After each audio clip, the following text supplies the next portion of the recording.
Olá, bom dia. Seja muito bem-vindo a esta edição. Agora são 8 horas e 31 minutos pelo horário de Brasília. Eu sou Tabata Porte e te faço companhia neste início de quinta-feira. Teremos mais um dia quente na capital paulista com máxima de 28 graus. Vamos então conferir as principais notícias do Brasil e do mundo. Supremo Tribunal Federal decide que correção do FGTS deve garantir a reposição da inflação. As contas devem garantir correção real conforme IPCA, principal indicador da inflação no país. Pelo segundo mês seguido, setor de serviços apresenta crescimento no país. Polícia Federal abre inquérito para investigar possíveis irregularidades no leilão para a compra de arroz importado. E ainda, Comissão de Constituição e Justiça da Câmara aprova a PEC que criminaliza porte de qualquer quantidade de drogas. Proposta ainda deve passar por uma comissão e ser aprovada no plenário.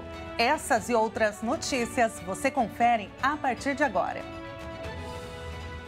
O Supremo Tribunal Federal decidiu que as contas do FGTS não podem ser corrigidas somente pela TR. As contas devem garantir a correção real, conforme o IPCA, principal indicador da inflação no país.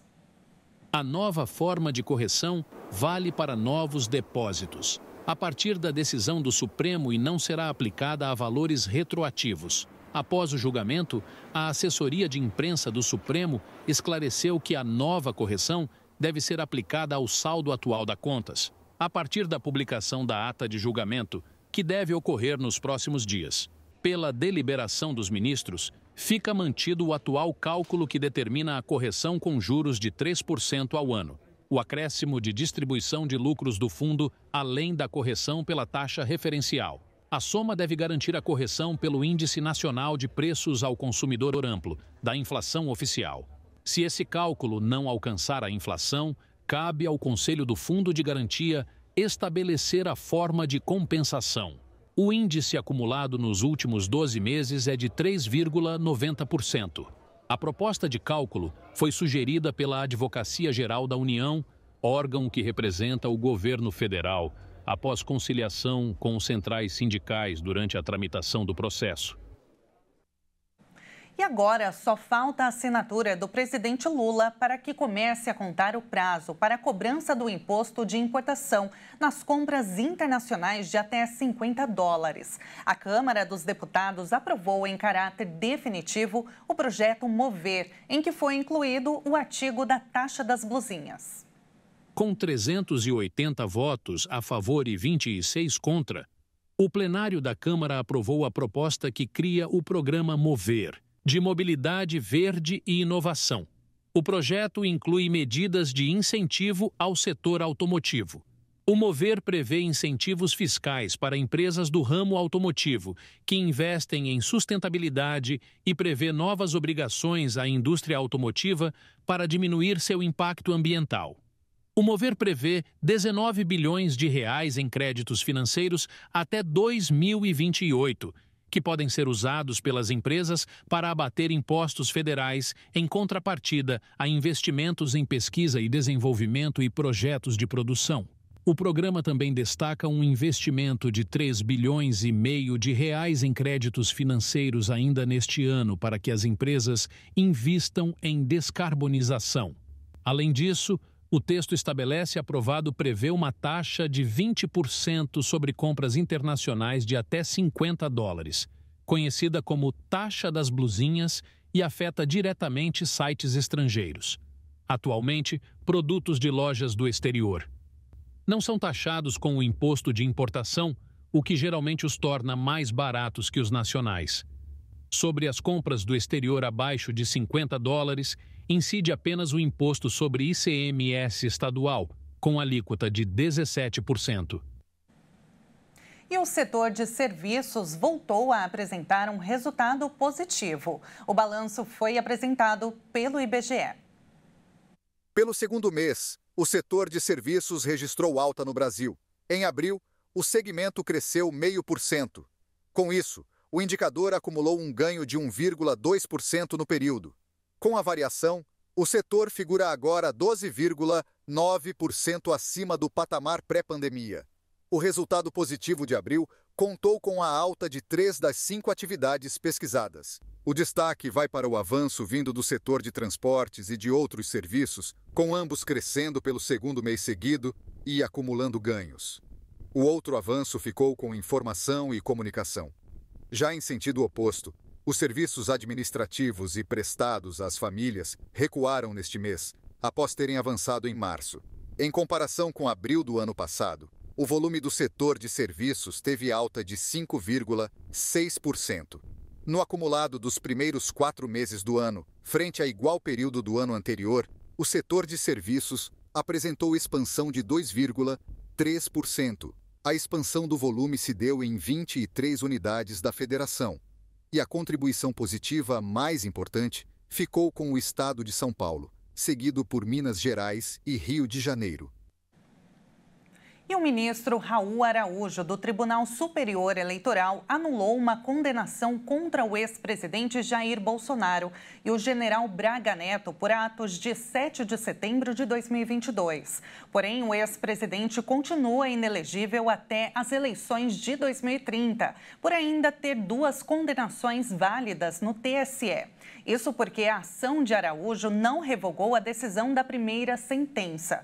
O ministro afirmou também que Bolsonaro já havia sido julgado pelo mesmo caso e que as punições foram antecipadas. Segundo ele, as provas deveriam ter sido melhor analisadas. E o Brasil será o primeiro país no mundo a ter um modo ladrão nos celulares Android. E o recurso estará disponível para alguns aparelhos no mês que vem. Para desenvolver esse recurso, representantes do Google vieram até o Brasil para entender a dinâmica das famosas gangues da bicicleta, responsáveis por boa parte dos roubos de celulares em grandes cidades do país, como São Paulo. A partir dessa pesquisa de campo, a Big Tech criou o recurso que vem sendo chamado de modo ladrão. E como ele vai funcionar?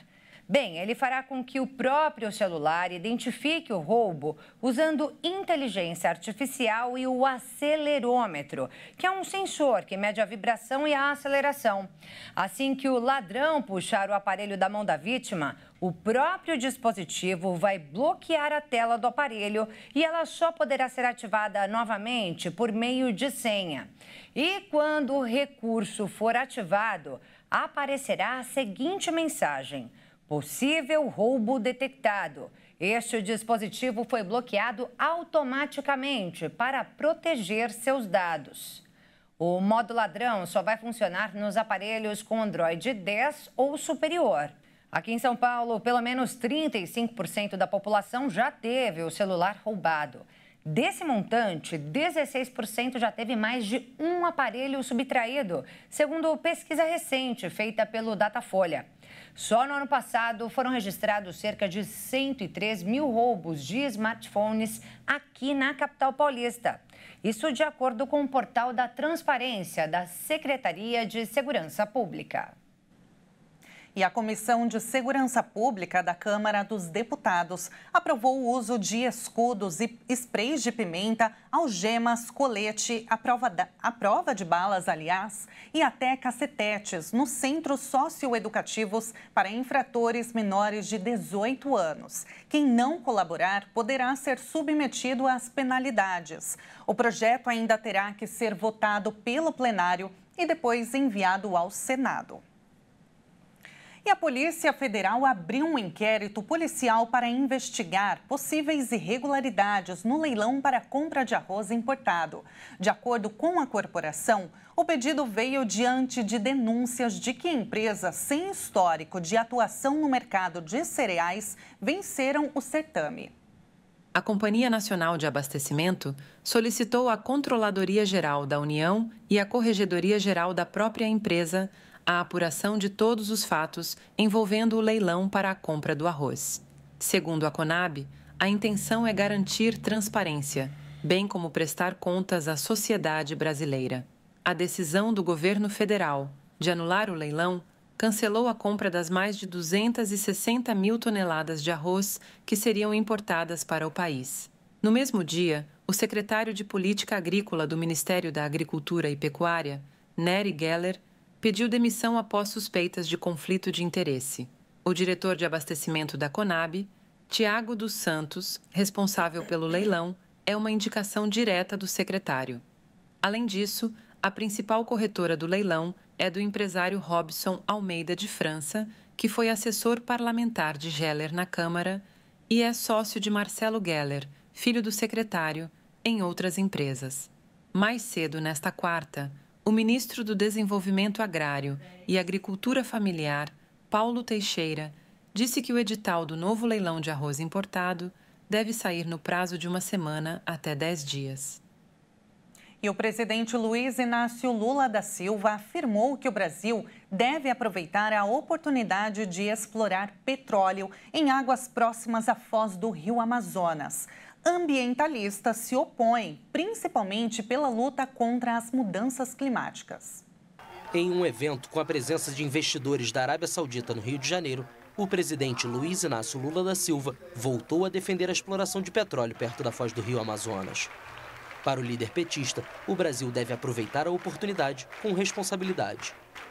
Queremos fazer tudo legal, respeitando o meio ambiente, respeitando tudo. Mas nós não vamos jogar fora nenhuma oportunidade de fazer esse país crescer, de fazer com que este país, junto com a Arábia Saudita, nos BRICS, possa criar uma nova forma de investimento.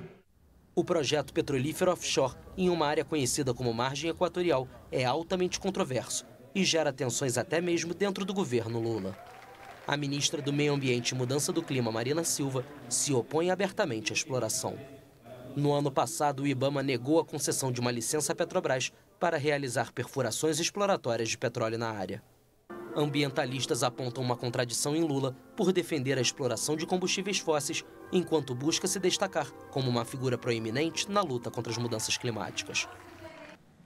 E ainda falando sobre o clima, só nos primeiros 12 dias de junho, o Pantanal já registrou o maior número de focos de incêndios, desde que o Instituto Nacional de Pesquisas Espaciais iniciou o levantamento em 1998.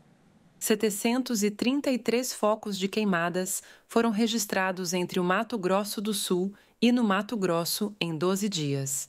Os dados são do programa BD Queimadas, do Instituto Nacional de Pesquisas Espaciais, registrados neste mês. Se comparados com todos os meses de junho desde 1998, o ano de 2024 é o pior. O aumento de focos de queimada já é de 90%, só neste ano. Nos 6 primeiros meses de 2024, quando comparado ao mesmo período de 2023, os focos de incêndio aumentaram 1.127%. Até maio deste ano, fala-se em 332 mil hectares do bioma consumidos pelas chamas. O Pantanal tem 16 milhões de hectares. Dados da Universidade Federal do Rio de Janeiro afirmam que a extensão destruída entre janeiro e maio se refere a uma área 2 vezes maior que o tamanho da cidade de São Paulo. E esse cenário chama a atenção para a seca na região.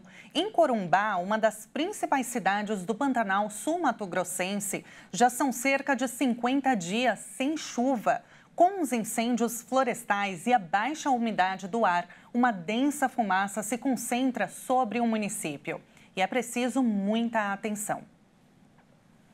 E veja a seguir, PEC que criminaliza porte de qualquer quantidade de drogas é aprovada na Câmara. E ainda, Copa Graça de Futebol Society entra na fase decisiva. Na fase atual do torneio são os campeões regionais.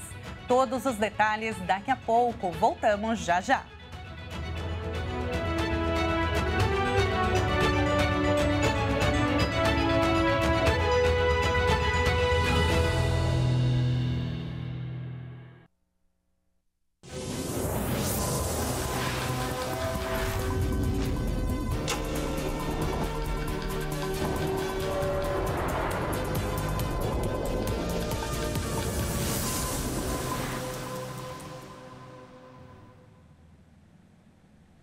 nós estamos de volta pelo horário de Brasília. Agora são 8 horas e 48 minutos.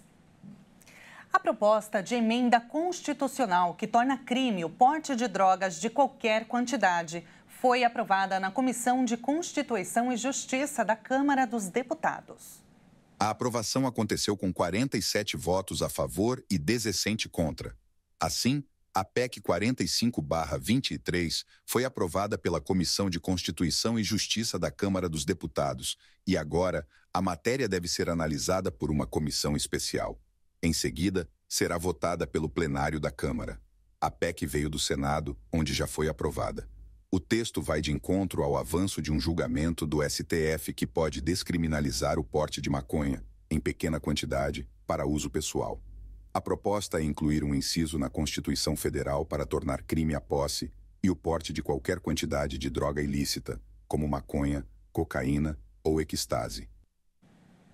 E pelo menos 5 deputados que participavam de uma grande manifestação em frente ao Congresso argentino foram hospitalizados após confronto com a polícia.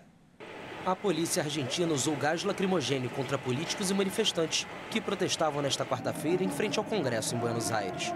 Pelo menos 5 deputados tiveram de ser hospitalizados.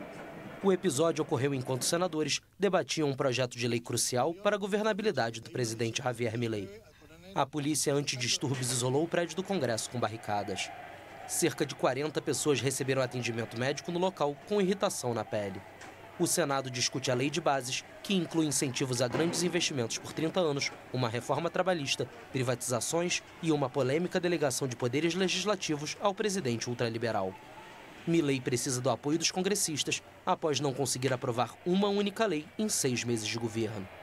O debate ocorre em um contexto de recessão econômica, com queda na atividade industrial e no consumo, milhares de demissões e uma inflação em desaceleração, mas ainda em torno de 300% ao ano. O peso do ajuste do governo recaiu principalmente sobre as aposentadorias e sobre o poder de compra dos salários, em um país onde metade da população está em situação de pobreza. E olha só esse dado, desde o ano passado houve um aumento de 8 milhões de pessoas deslocadas à força no mundo, de acordo com um relatório da ONU divulgado hoje. Estima-se que em abril deste ano o total tenha chegado a 120 milhões de pessoas. O número de deslocados à força no mundo atingiu o recorde pelo 12º ano consecutivo, com cerca de 120 milhões de pessoas em abril de 2024. De acordo com o relatório anual do Alto Comissariado das Nações Unidas para Refugiados, o número representa um aumento de 8 milhões de pessoas em um ano. A guerra continua sendo o maior motivo dos deslocamentos em massa.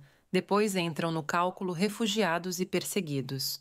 Entre os conflitos armados que contribuíram para o crescimento desses números estão a guerra no Sudão e o conflito entre Israel e Hamas na faixa de Gaza, que, segundo a ONU, representam 7 milhões ou 80% da população do território palestino deslocado à força.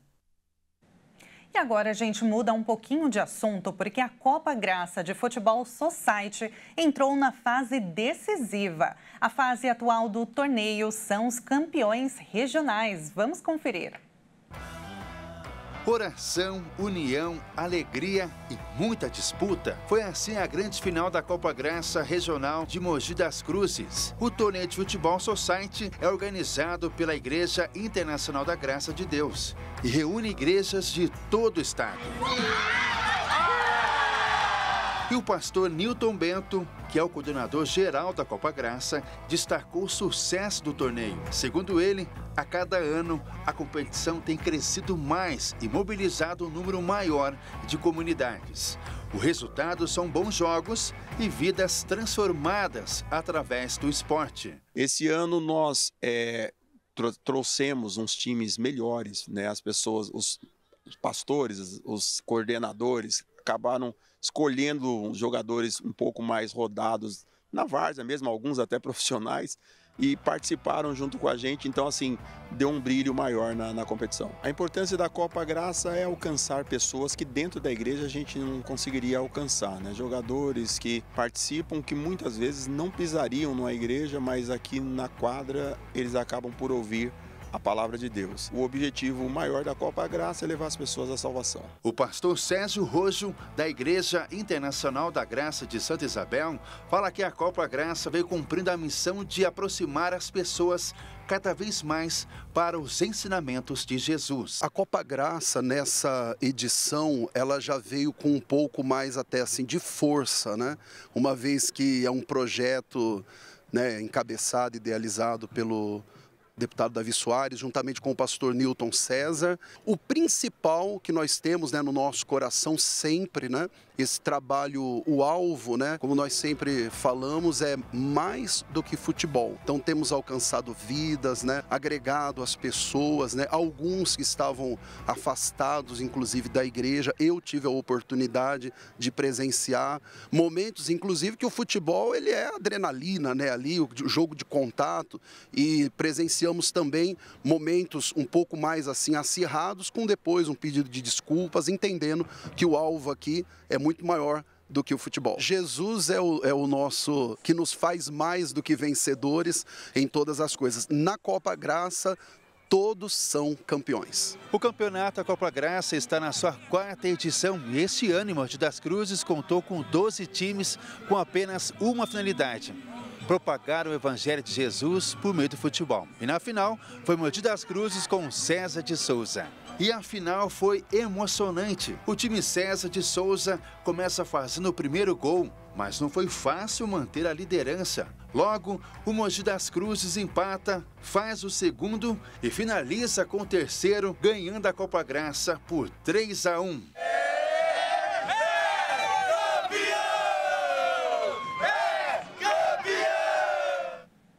Muito bacana, né? E agora, antes de encerrar, vamos para o arquipélago japonês conhecer o maior monte de toda a região do Japão. Pois bem, vem comigo que vamos contar um pouquinho sobre o Monte Fuji. O Monte Fuji é um vulcão ativo, mas sem perigo. Isso graças ao baixo risco de erupção. Dessa forma, uma região habitável se formou ao redor do monte, com moradores, lagos e visitantes frequentes. O Monte Fuji está na costa com o Oceano Pacífico, na ilha de Honshu. Com o alto turismo e o mau comportamento de alguns turistas, a cidade de Fujikawaguchiko colocou um muro em um dos maiores pontos turísticos para fotos da montanha, atrás de uma loja.